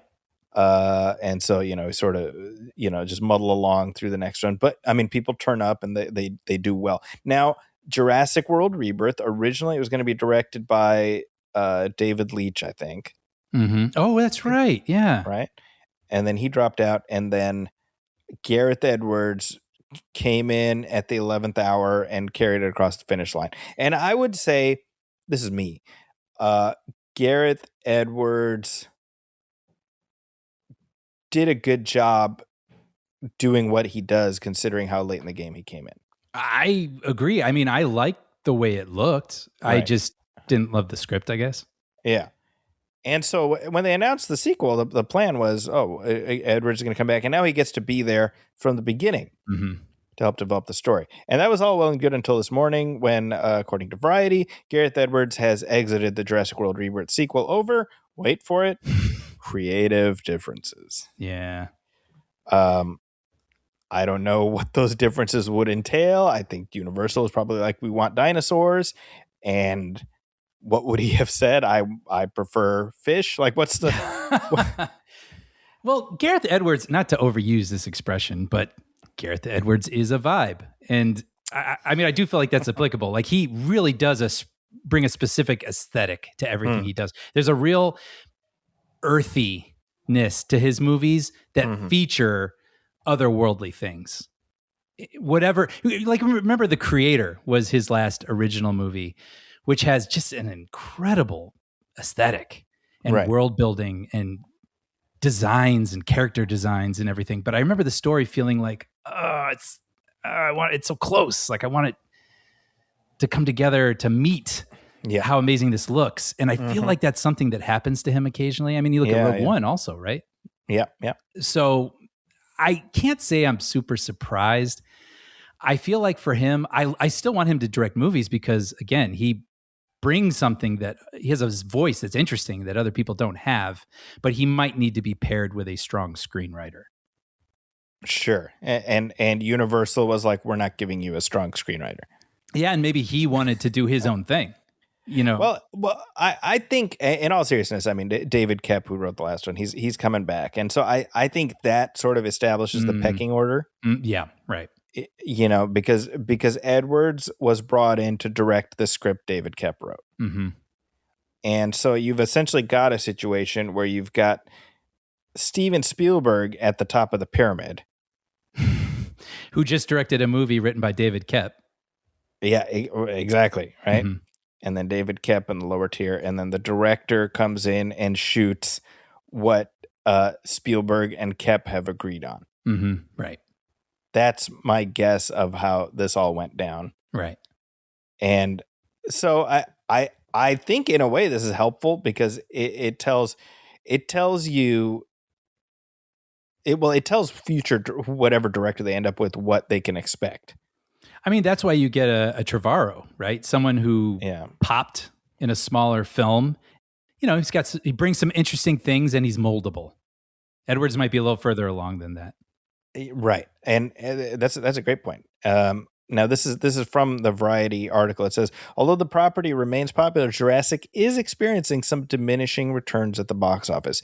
Universal's original Jurassic Park spin-off trilogy, anchored by Chris Pratt and Bryce Dallas Howard, launched with 2015's Jurassic World, concluded with 2022's Jurassic World Dominion, all of which eclipsed $1 billion in global ticket sales. These movies are enormously expensive, with production budgets that regularly soar above $250 million. Now, I mean, yes, there was a drop off from Dominion to this one, but like nobody should be panicking over it. Yeah, people still show up. But I think fundamentally the problem that the last movie did not lick is what makes this new presumably trilogy worth doing. Like, what is it about it? You know, that's a great point, because I don't even remember what the story is. Right. I mean, it's goddamn. What? I mean, Jurassic World, say what you want if you like it or not. It's the park opened. Yeah. And I even felt like Chris Pratt's character wasn't quite where I wanted him to be, but I remember him.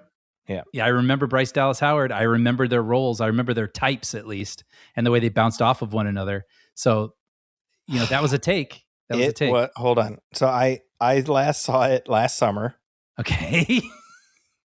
Do you need me take like a little pocket watch and hypnotize you and bring it out?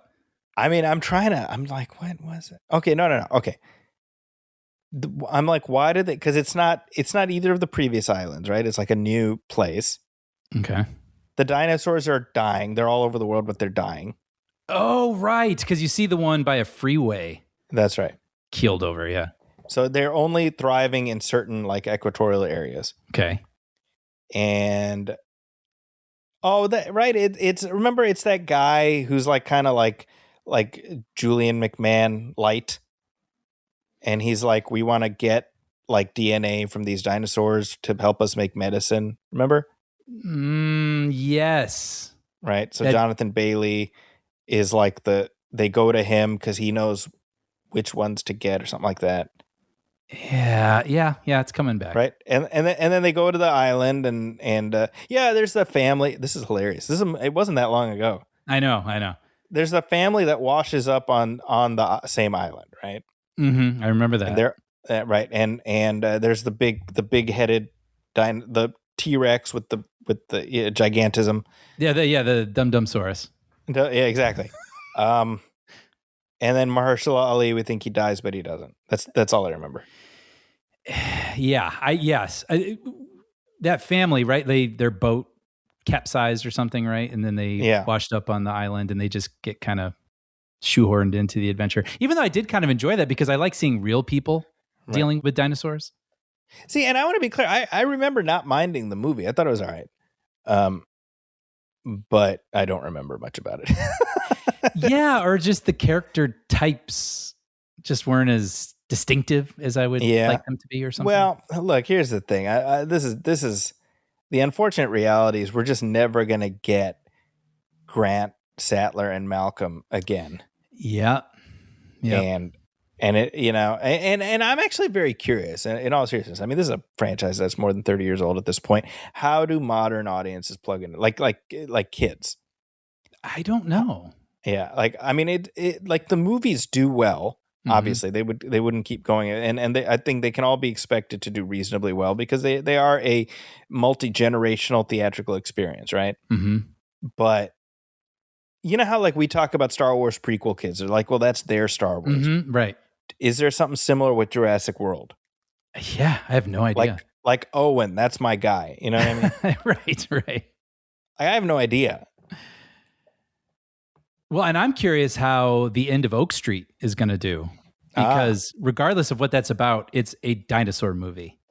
So will people show up for a dinosaur movie, or is there something to the name Jurassic Park?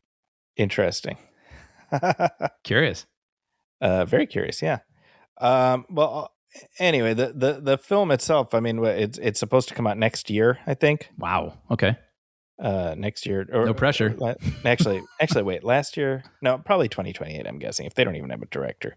Yeah. I'm sure it'll do well though. You know, I'm sure.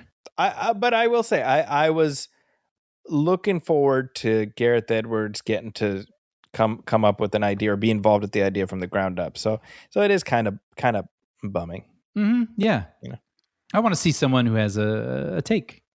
Who has a take? Yeah. Yeah. Maybe it's Brian Hall. Hey, maybe it's Eki-san. Universal, call us. Hey, we should be like the Coen brothers. We should team up.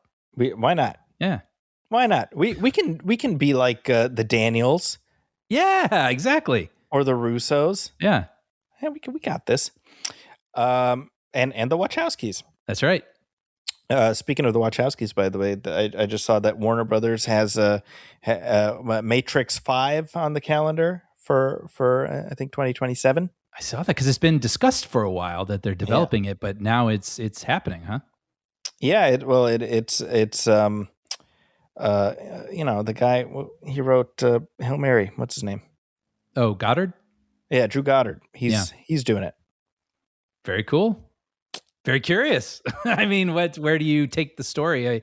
Does it involve Keanu Reeves and Carrie-Anne Moss? And certainly the fourth film was intended, at least by Lana Wachowski, as a statement on how they feel about continuing.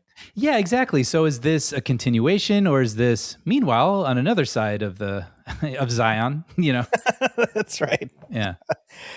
Very curious about that. Yeah, same. But why are they making these movies? Because sequels make money. How do we know this? Because Spider-Man: Brand New Day has made all the money. If there is money to be made, Spider-Man has made it. That's right. I mean, he's broken every record with this movie, it seems. The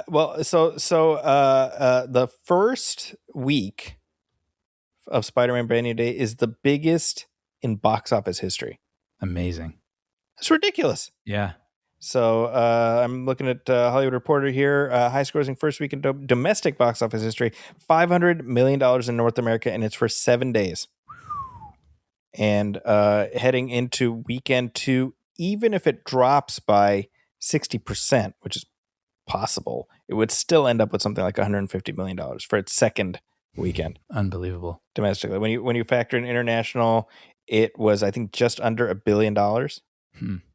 So, I mean, it literally made Avengers Endgame money. Yeah. And I will say, I was surprised by that. Not that I didn't expect it to be a hit. I assumed it would do well. But when you say Avengers Endgame money, that's a lot of money. Yeah. I mean, I would even expect it to do extraordinarily well because Spider-Man always does well. But yes, like rivaling one of the highest grossing movies of all time right out of the gate is crazy.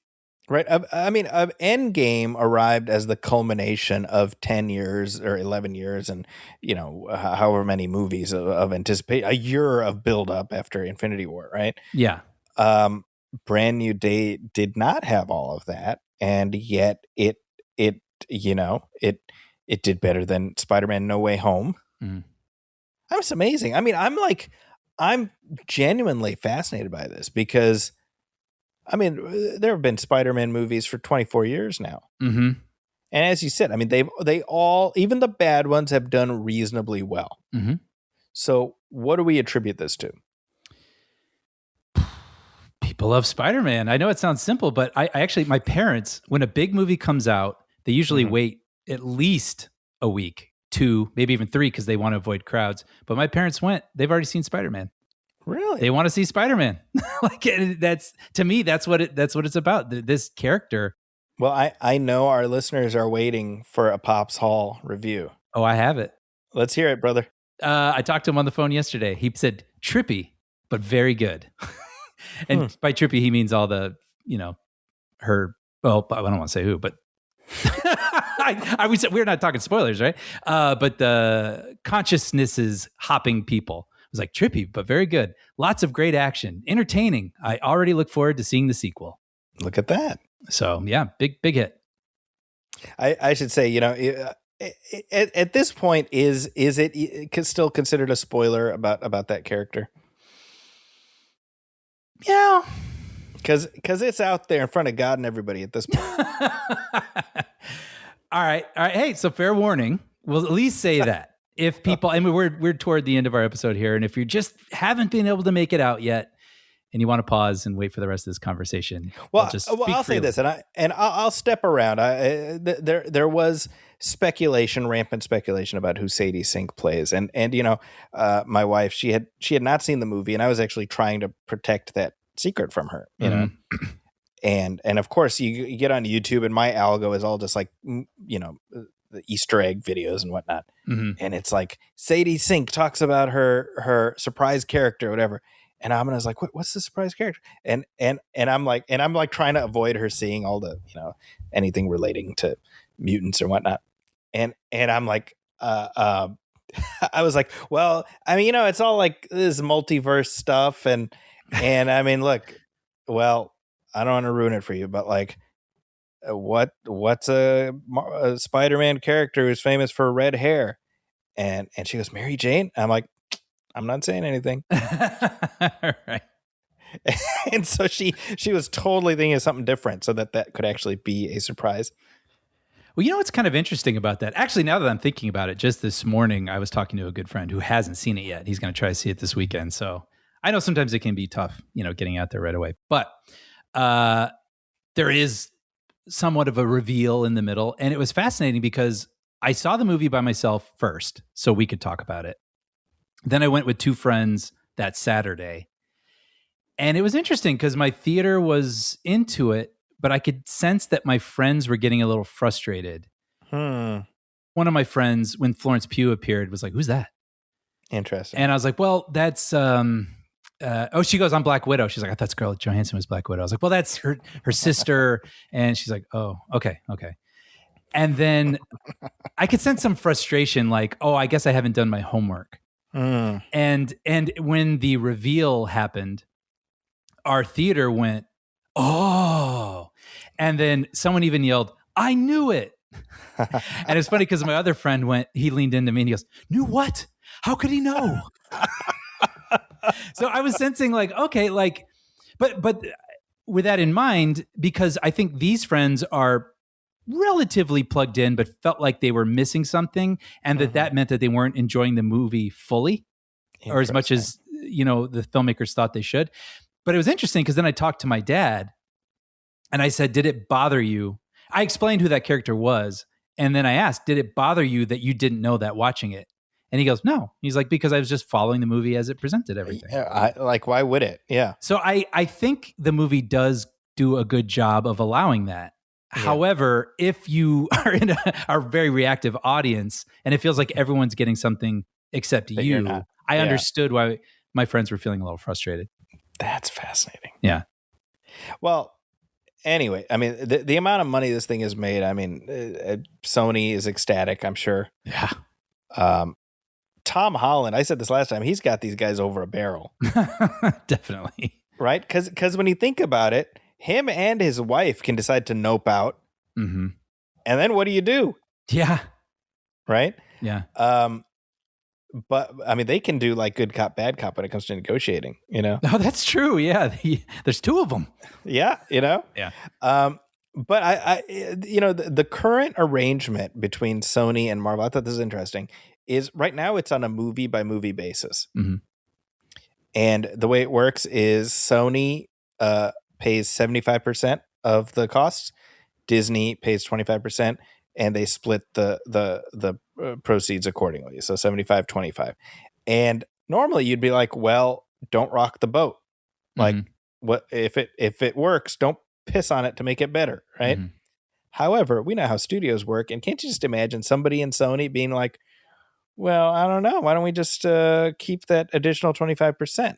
Totally. There's always that person that ruins everything. Right? Yeah. Like, you just know there's one of those guys. So I actually think Tom Holland is the glue here keeping Spider-Man in the MCU. Yeah, that's a good point. Because I think he has the ability to be like, well, I'm not going to do it then, because he's on a movie by movie basis. Right. And so my feeling is, as long as Tom Holland is playing Peter Parker, Spidey remains part of the MCU. Yeah, well, and I mean, take a look. You know what I mean? It was once Marvel got involved. Yeah. That's when this all started blowing up. You know what I mean? Like, and the Spider-Man universe movies that they were not involved in, they've just shut those down. Yep. They said they have no plans for any more of them. So, you know, and maybe mixed results. Some of the Venoms, at least for me, from my point of view, were at least somewhat amusing, but I never really loved them. No, I think you speak for the masses. Yeah, I'm just saying. I don't know anybody who's putting those things on their mantle. You know what I mean? Like, I had a better time telling the plot of those movies to other people than I did actually watching them. But yeah, I mean, hello, like Marvel is the secret sauce here. Yeah. But you can imagine Gollum getting the ring in his hand and being like, "Oh, it's all mine." Before they fall into the volcano. That's the thing. I mean, you know, this is a situation where Amy Pascal, who's in charge of the Spider-Man movies, and Kevin Feige have to land on the same page, you know, and I would imagine that is challenging. Sure, I bet. I think that this movie's success has to have Marvel feeling really good about Avengers Doomsday, though. Oh, yeah. Yeah. Right? Because the issue for a little while has been, oh, there's a new Marvel. What was the last one? And, you know, like, because people have really checked out, right? Well, I think Spider-Man has got people really excited to dip back in. So I actually think putting Florence Pugh in here was kind of brilliant. Mm-hmm. Because, yeah, there's going to be a lot of folks who are like, who is that? But now they'll be enticed to check out Thunderbolt. Right. They can dip back. Sort of the more ideal version of what you were talking about, where if some little kid sees this Spider-Man movie and is like, I want to watch more of The Punisher. And then they watch that one-off, very R-rated thing that dropped on Disney Plus recently. Yep. But yeah, no, you're right. I mean, it'll maybe make people check out Thunderbolts. And she mentions that she's an Avenger in Spider-Man. So, like, yeah, it's pushing everything forward. Yeah, because I think what we're going to see right now is, what do we got, like 4 months before Doomsday, right? Mm-hmm. You're going to see a whole bunch of people deciding to get caught up. Yeah, right.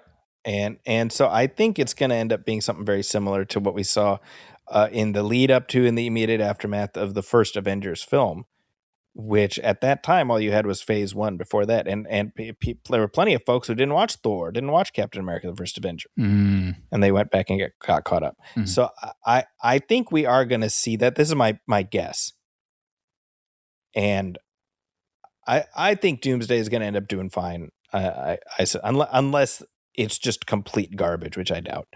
Right. And I think, I don't know, for the people who feel like me, I've watched all this stuff. I continue to check in, but just because there's so much of it, I find myself not feeling, you know, as excited early out. Right. However, like the weeks building up to it, of course I'm going to get excited. Right. You know what I mean? And of course I'm going to go, and I'm probably going to watch it more than once, you know? You know, it's funny. Last week I got on Disney Plus, and, you know, in their Marvel vertical, they have a thing, the Multiverse Saga, and it's the whole everything in the Multiverse Saga leading up to Doomsday. And I was like, yeah, man, you know, like maybe I'll do this. You know, I remember in the lead up to Infinity War, I watched one Marvel movie a week leading up to Infinity, and it was great. It was a like perfect way to watch it. And then I'm just like scrolling through, and I just keep scrolling, and then I stop because my fingers are getting tired, and then I scroll some more, and I'm like, holy Jesus. There's so much. Right. It's too much, you know? Yeah.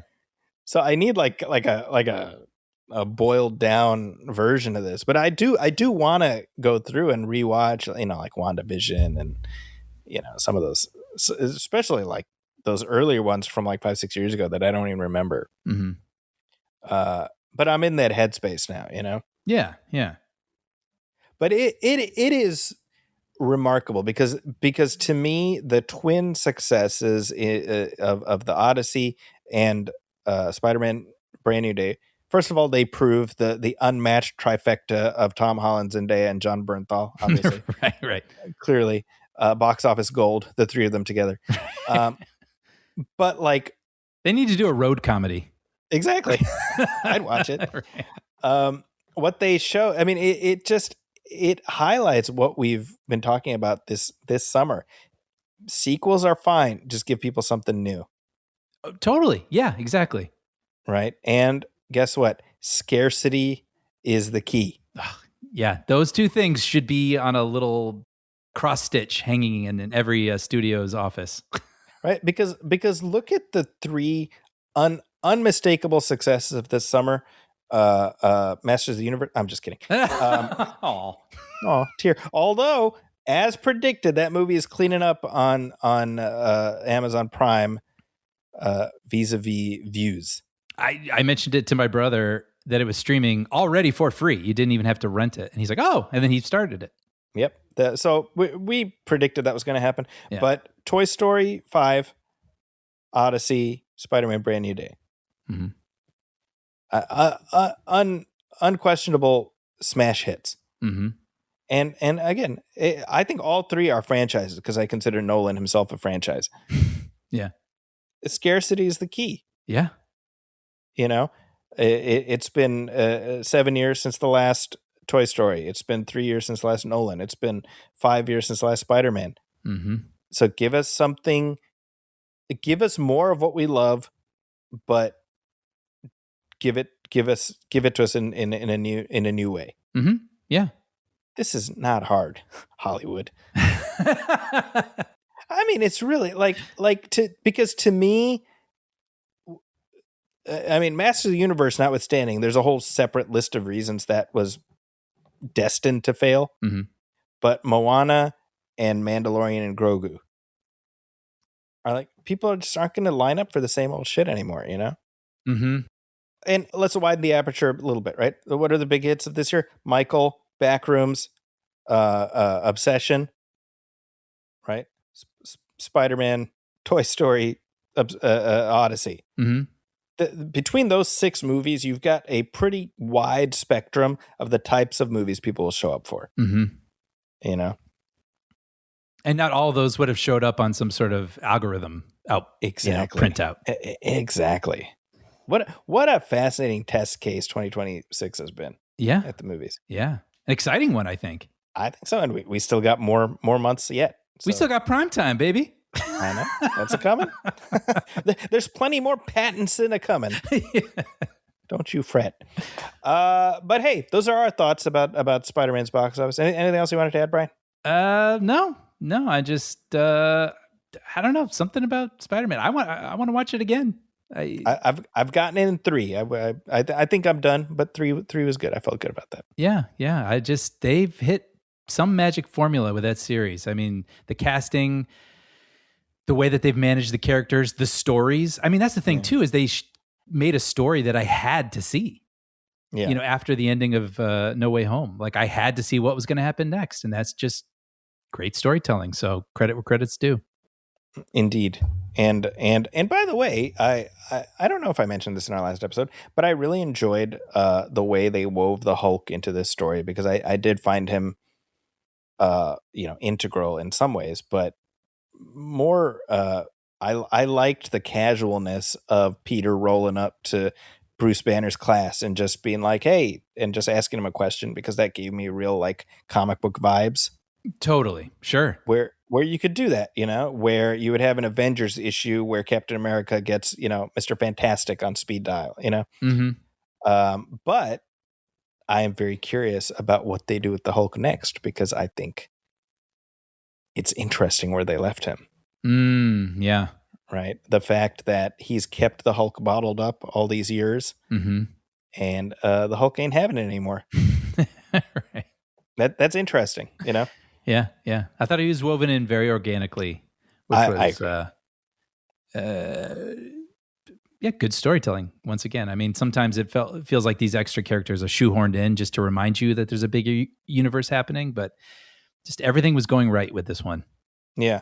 Oh, and I want to, if I'm sure it's already happening, but they would be very smart to lock in Destin Daniel Cretton for the next one. 100%.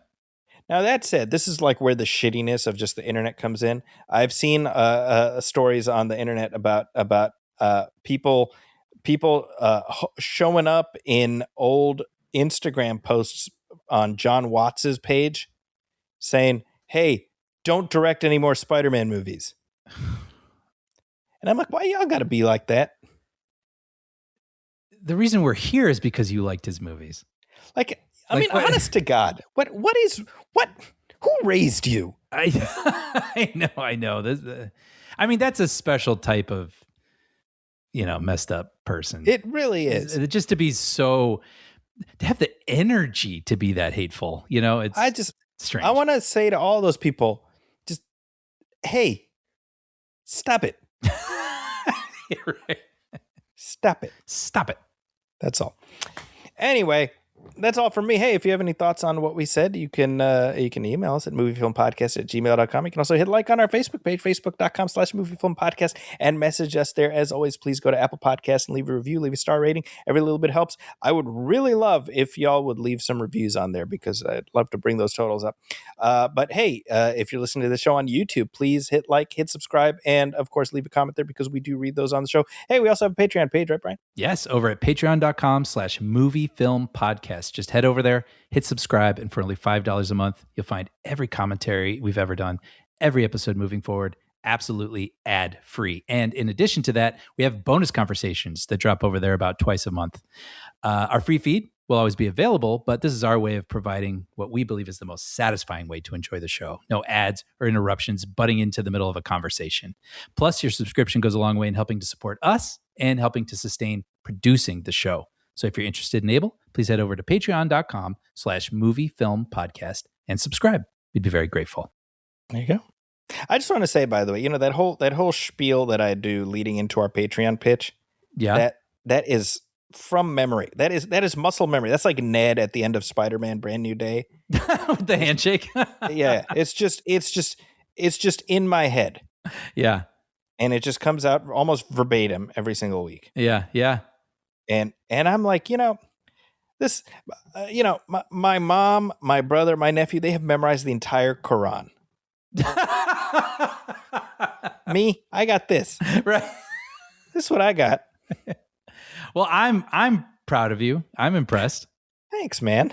I really do. I really mean all this when I say this. I mean, you do steer the ship of this show, and it's really impressive because sometimes when we're going to do a headline or something and it's a story I'm interested in or I brought to the table, you'll go, "Oh, why don't you can lead off with it." And so I'll go, "Okay." In the news, wait, hold on. Zachy, we got to start over. Like, it's just, there's a real, I don't know, like it requires finesse and a steady hand, and you have that. You're very, very good at it. So I appreciate that about you. Well, I appreciate it. I was not fishing for the compliment, but I will gladly accept it with a humble heart. Thank you. I think you deserve it. I'm happy to give it. Thanks, man. You're all right too. Thanks, man. You're good. Thanks. Do you like stuff? But hey, if you're looking for me online, you can find me on social media at Zacky's Corner. That's ZAKIS Corner. You can also read my reviews at the San Francisco Chronicle, including coming up my review of Lanterns on HBO Max. So look out for that in the next week or so. What about you, Brian? What do you have going on? You can find episodes I've written of Puppy Dog Pals and Young Jedi Adventures streaming on Disney+. There we go. And with that, on behalf of my partner, Brian Hall, my name is Zachy Hassan. This has been Movie Film 349. We will catch you next time. Thanks, everybody. Welcome, friends.